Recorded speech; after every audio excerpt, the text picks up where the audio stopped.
மாறி எப்படி குப்பையா மாறிச்சோ அப்படி உயர்கொண்டான் வாய்க்கால் மாறிச்சு. யார் காரணம்? நீங்க ஓட்டு போட்டு தேர்ந்தெடுத்த சட்டமன்ற உறுப்பினர், நீங்க ஓட்டு போட்டு தேர்ந்தெடுத்த பாராளுமன்ற உறுப்பினர், எங்க அமைச்சர்?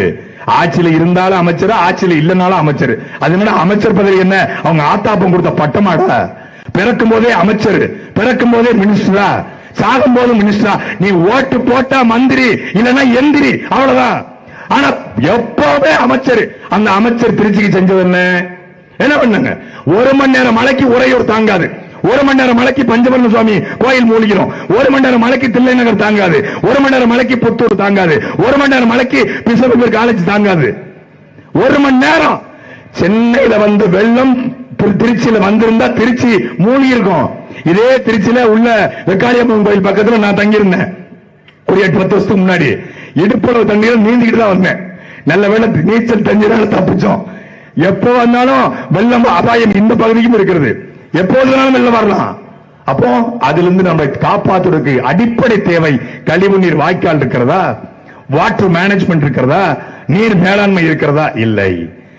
அனைவருக்கும் கல்வி, அனைவருக்கும் மருத்துவம், அனைவருக்கும் கழிவறை. சொன்னா வீட்டுக்கு வீடு கழிவறை எல்லாருக்கும் இருக்கிறதா? இருக்கிறத சொல்லுங்க. 70 வருஷ சுதந்திர இந்தியா மாறி மாறி திமுக, அதிமுக, காங்கிரஸ், பாஜக என்று ஓட்டு போட்டோம். ஓட்டு போட்டு அடைந்த ஒரு நன்மையை நீங்க சொல்லுங்க. வளர்ந்திருக்காரு. யார் வளர்ந்திருக்காரு? KN நேரு வளர்ந்திருக்காரு, அவர் மகன் அருண் நேரு வளர்ந்திருக்காரு, மகேஷ் பொய்யாமொழி வளர்ந்திருக்காரு, அவர் குடும்பம் வளர்ந்திருக்கு, வைகோ வளர்ந்திருக்காரு, வைகோ மகன் வளர்ந்திருக்காரு, அவங்க நல்லா இருக்காங்க. அதேதான், அதே வண்டிக்கார தெரு, அதே உறையூர், அதே பஞ்சவர்ணசாமி கோயில் தெரு, அதே பங்காளி தெரு, அப்படியே இருக்கு. எந்த மாற்றமும் இல்லை, எந்த மாற்றமும் இல்லை. அப்போ அடிப்படை மாற்றம், அமைப்பு மாற்றம், அரசியல் மாற்றத்தை விரும்பிக்கிற நாம் தமிழர் கட்சி இந்த முறை நீங்க செலுத்த போற வாக்கு என்பது அடுத்த தலைமுறைக்கான வாழ்க்கையை மாற்றும்.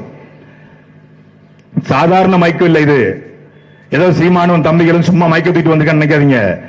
ஓட்டுக்கு பணம் கொடுப்பவன் பாதி, அந்த பணத்தை வாங்கி கொண்டு ஓட்டு போடுவன் தேச துரோகி என்று தெய்வ துறை திருமகனார் முத்துராமலிங்க தேவர் பேசிய மைக்கு இதே மைக்கு தான்.